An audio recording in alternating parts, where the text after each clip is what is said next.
ya. Dan ini pun pasti mereka punya latar belakangnya, gitu kan. Ada yang latar belakangnya adalah mungkin memang pada saat proyek P5 itu langsung, mungkin juga ada yang memang latar belakang keluarga. Nah, di sini izinkan Abi dan saya untuk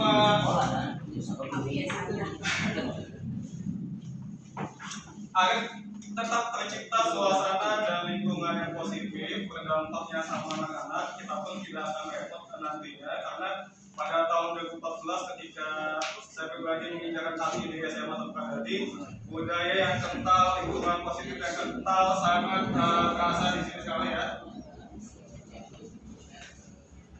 Ini pertama tentang budaya positif, Bapak Ibu. Dulu masuk ke sini terasa sekali bahwa budaya sholat duhanya payah, terus juz amma di kelas itu sangat terasa kental sekali, bahkan sampai sebelum COVID itu masih ada. Tapi setelah COVID ini berakhir, karena kita menghadapi generasi Z yang notabene anak-anak yang berbasis gadget, itu bahkan tidak ada ketakutan atau mungkin sopan santun dalam di kelasnya, gitu kan. Kedua aja sudah berani, apalagi orang tua, gitu kan ya. Nah, setelah kemarin berdiskusi dengan guru BK, dengan yang awal kelas dan lokasi yang lainnya, ternyata memang ada beberapa poin yang mungkin kita sudah mulai melupakan tentang kebutuhan apa saja yang diinginkan oleh murid, gitu kan ya. Jadi pertanyaan adalah pertama, apa sih budaya positif, gitu kan? Apakah perlu ada budaya positif dalam lingkungan sekolah, gitu kan? Apa bedanya? Mungkin kalau dulu kan si A itu harus dihukumnya lari keliling, gitu kan, kalau nggak hormat di depan bendera, gitu kan ya. Ternyata ada bedanya, ada hukuman, ada konsekuensi, dan ada restitusi, gitu kan ya. Pada saat setelah saya bergabung, ketika bersama Bu Bubun itu sudah melaksanakan restitusi, gitu kan. Apa sih itu restitusi? Apa bedanya dengan konsekuensi, dan apa dampaknya kalau hukuman itu masih berlaku, gitu kan, pada bagi murid semua. Dan bagaimana caranya merumuskan keyakinan kelas, gitu kan. Jadi kalau tata tertib yang kita buat sebenarnya sampai sekarang tata tertib siswa itu belum kita sosialisasikan, karena kalaupun hanya tata tertib yang ada dilaksanakan oleh tim kesiswaan itu jelas kita merasa kerepotan. Jadi semua gue emang harus terlibat dalam tata tertib. Kalau tata tertib itu hanya satu arah saja, kita yang membuat tanpa anak terlibat, dia yang melakukannya juga, gitu kan. Dan juga kebutuhan dasar manusia. Jadi kan sekali lagi, murid itu bukan objek, murid itu adalah subjek. Jadi bukan semata-mata mereka harus A, harus B, harus C, harus D, tidak. Jadi ada beberapa hal yang harus kita tentukan.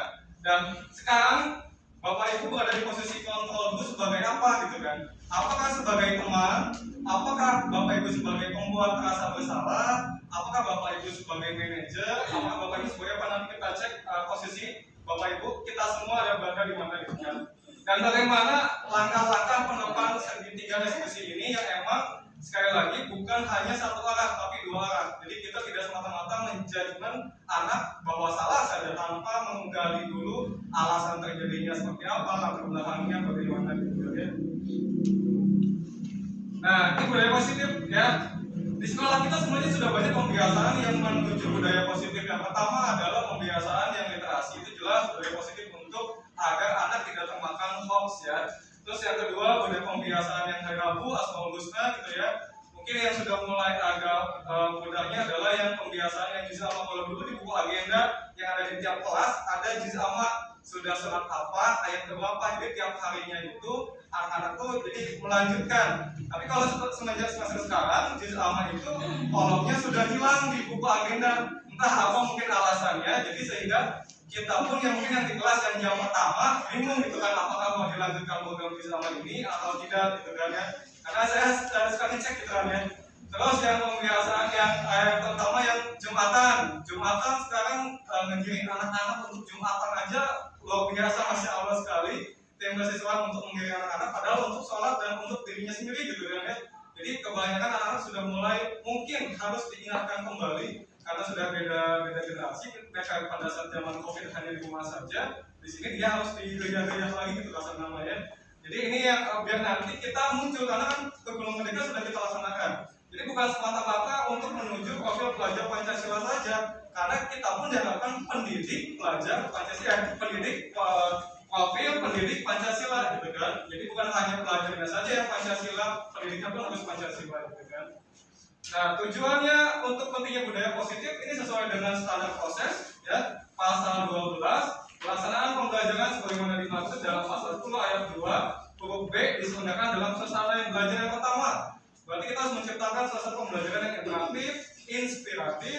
menyenangkan, menantang. Nah, kebanyakan anak-anak yang mungkin tiduran di kelas, mungkin bisa main HP, itu dia merasa kurang menantang pelajarannya mungkin juga, atau juga mungkin ya tidaknya adanya interaktif antara murid dan guru juga.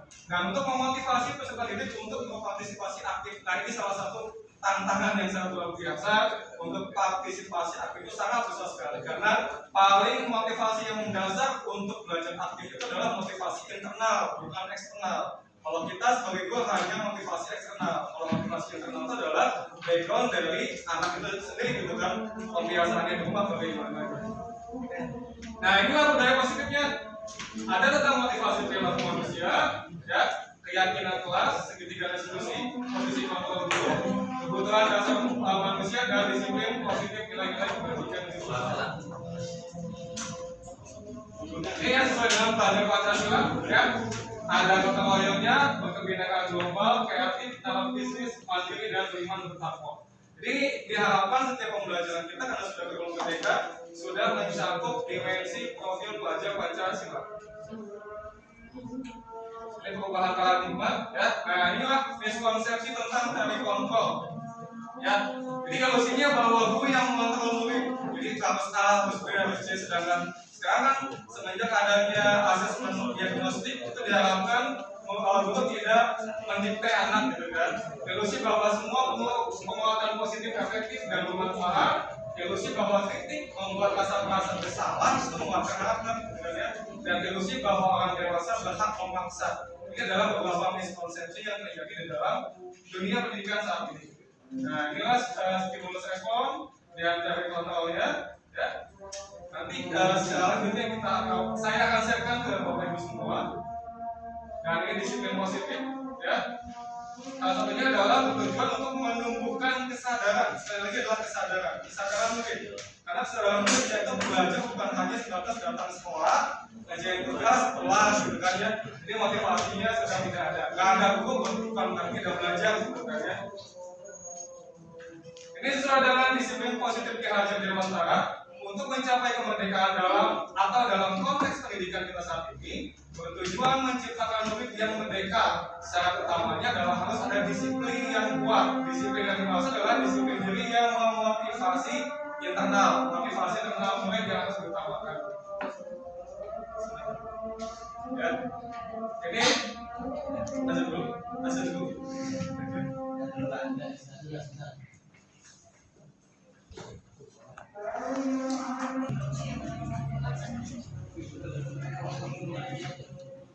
Izin lanjutnya Bapak Ibu, ya. Ini sekali lagi penyampaian materi CGP tentang budaya positif ini ada kaitannya tentang beberapa temuan-temuan yang akhir-akhir ini sering terjadi di sekolah kita semua, gitu, ya. Ini adalah tadi yang penerapan disiplin, ya, mulai dari pembiasaan Paulusnya, kemudian soal Isdisko, ya, terus gotong royongnya jelas pada saat kegiatan P5, gerakan memungut sampah.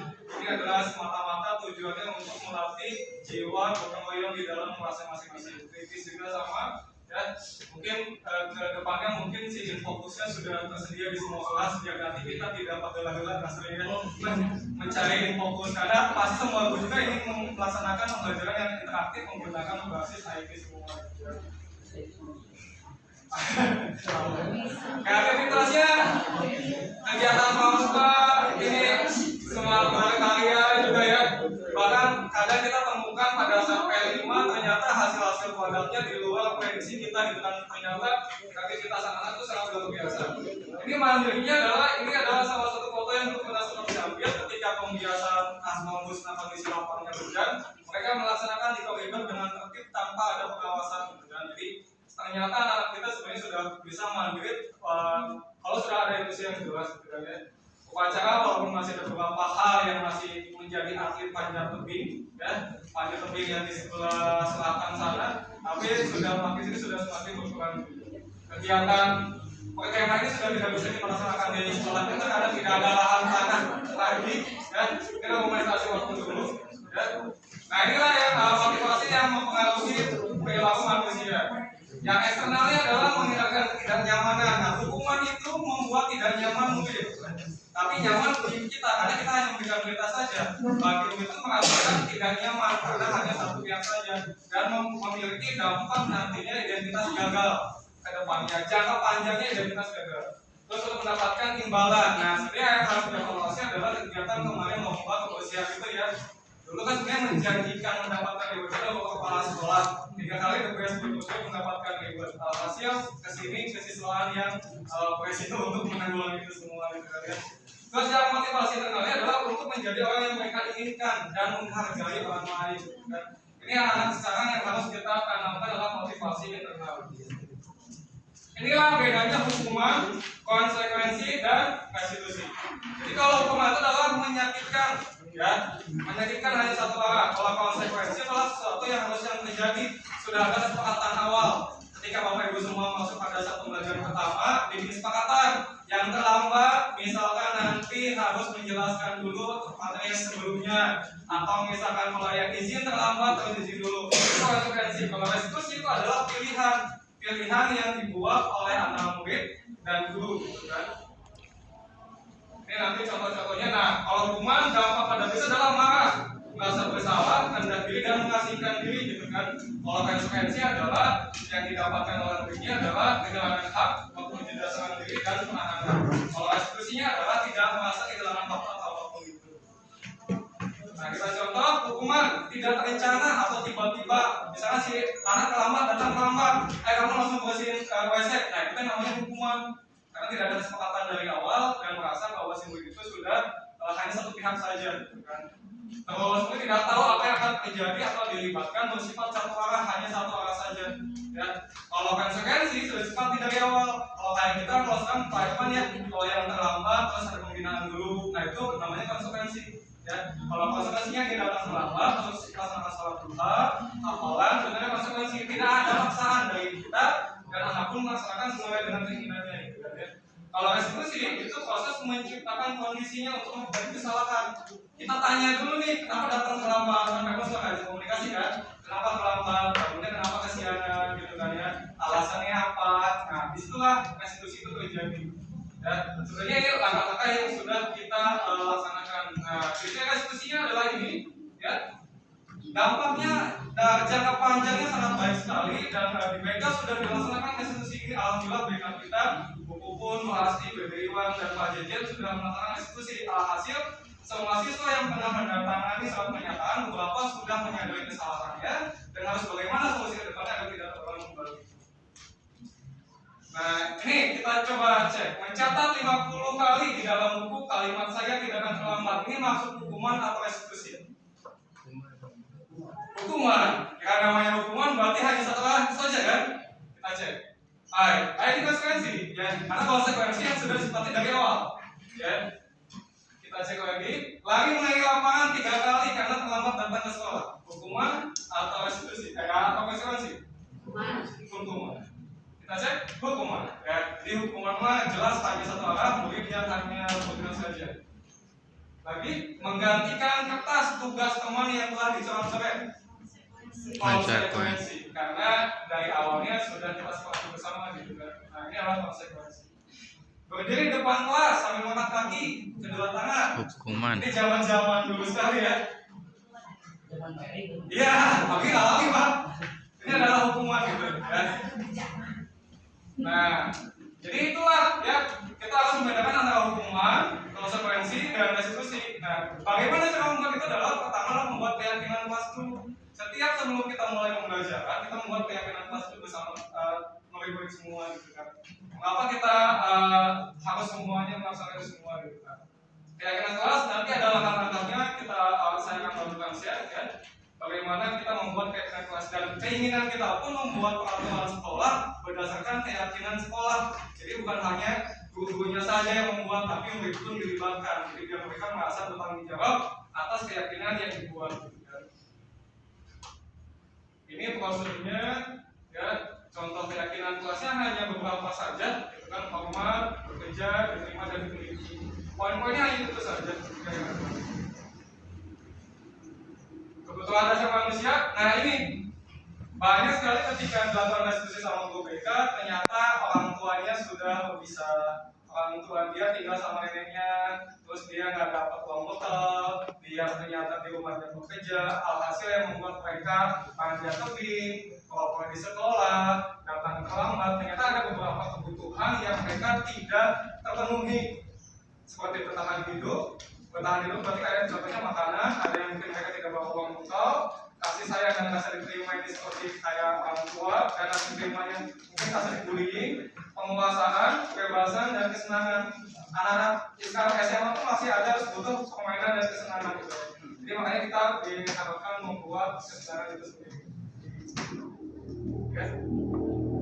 Oke, ini ya. Ini adalah salah satu contoh kebutuhan. Nah, inilah 5 posisi kontrol dulu. Bapak Ibu nanti berada di posisi yang mana ya? Pertama adalah penghubung. Jadi kita kalau ketemu sama anak langsung menghubung gitu kan ya. Yang kedua adalah pembuat merasa bersalah. Bapak bilang kan nggak boleh kayak gitu. Itu membuat anak merasa bersalah ya. Terus yang ketiga teman. Ayo dong, ya aku ya bapak kenalin bapak tapi tidak mematuhi aturan. Nah gitu ya. Kayak sekarang ini udah ya, jangan mengulangi lagi gitu kan. Pemantau itu berarti kamu kan udah punya surat perjanjian di BK gitu kan. Masa mau mengulangi lagi? Berarti posisi itu adalah Bapak Ibu sebagai pemantau. Dan di antara 5 posisi ini yang bagus adalah sebagai posisi manajer gitu kan. Apakah kamu tahu? Jadi kita menggali dulu kesalahan anak itu bagaimana, cari latar belakangnya, cari solusinya bersama-sama. Jadi ini adalah posisi manajer yang harus kita melaksanakan semua. Tinggal Bapak Ibu menilai posisi mana lah sekarang adanya di mana. Ya, saya kecewa sekali dengan kamu. Ini posisi kontrol apa? Kira-kira teman, pemantau, pembuat rasa bersalah. Pembuat rasa bersalah. Kamu tidak pernah benar melakukannya. Bukan, pemantau. Dia berarti kan sibuknya menjudgment langsung anak. Ya, penghubung. Apa rencanamu untuk menyelesaikan masalah ini? Nah, ini kan dari segi kalimatnya beda ya. Bagaimana kita cara menangani kalau ketika ada murid yang bermasalah, bahasa dari kalimat, nadanya pun pasti akan berbeda. Nah, ayolah lakukan demi bapak, ibu, ya. Sebagai teman ya, ayo lakukan ya. Ayo salat dua ya demi bapak ibu biar dapat nilai bagus bapak anak gitu. Nah, itu sebagai teman juga. Ya. Kamu tidak pernah mendapat nilai jika tidak pernah mengerjakan tugas. Dan ini ada beberapa posisi gitu kan. Inilah yang dimaksud dengan segitiga restitusi. Pertama adalah menanyakan keyakinan, menstabilkan identitas itu adalah menanyakan latar belakang, kenapa terjadi, bagaimana kabarnya, kronologisnya bagaimana. Kalau sudah, kita validasi tindakan yang salah, kemudian ya Bapak juga dulu pernah melakukan hal yang salah. Semua manusia pasti pernah melakukan kesalahan. Kemudian keyakinan yang sudah dibuat bersama-sama. Ya. Ini adalah suatu proses dialog. Sebenarnya restitusi itu nggak akan mungkin selesai 10 menit, setengah jam. Tapi kita menggali terus informasinya sudah. Terus ini contoh-contohnya keyakinan dan sudah. Nah, diharapkan Bapak Ibu semua bukan hanya tugas BK saja, bukan hanya untuk murid-murid kita yang butuh perhatian sesuai dengan kebutuhan dasar tadi ya. Semoga Bapak Ibu guru di kelasnya bisa menciptakan suasana pembelajaran yang asik, menyenangkan, menantang ya, agar 5 kebutuhan manusia tadi anak-anak mencapai semua di sekolah. Karena pada dasarnya murid-murid itu punya keunggulannya masing-masing gitu kan ya. Mereka panjat tebing, mereka merokok pasti punya ingin mendapatkan perhatian dari kita semua ya. Nanti rencana kita sebagai tim kesiswaan di akhir semester ini kita akan menyusun keyakinan sekolah bersama-sama agar tidak tercipta lagi, tidak muncul lagi anak-anak yang menjadi atlet panjat tebing gitu. Semoga harapan ini semua bisa mewujudkan profil pelajar Pancasila sesuai dengan visi misi sekolah kita. Mungkin itu saja Bapak Ibu dari kesiswaan hasil semua temuan dan kebetulan juga materi dari guru penggerak ya. Alhamdulillah SMA kita adalah salah satu yang memiliki guru penggerak terbanyak sesubang Pak. Karena SMA 1 Subang baru 1 orang, SMA 2 juga baru 1 orang walaupun sekolah penggerak. Tapi sekolah kita bukan sekolah penggerak, tapi ada 3 guru penggerak, 1 CGP angkatan 9, bahkan 2 orang calon angkatan 10. Jadi sebuah prestasi yang sangat luar biasa. Semadi memiliki guru penggerak yang sangat luar biasa, bisa diterapkan di sekolah kita. Nah, itu saja Bapak Ibu, terima kasih dari atas perhatiannya. Wassalamualaikum warahmatullahi wabarakatuh. di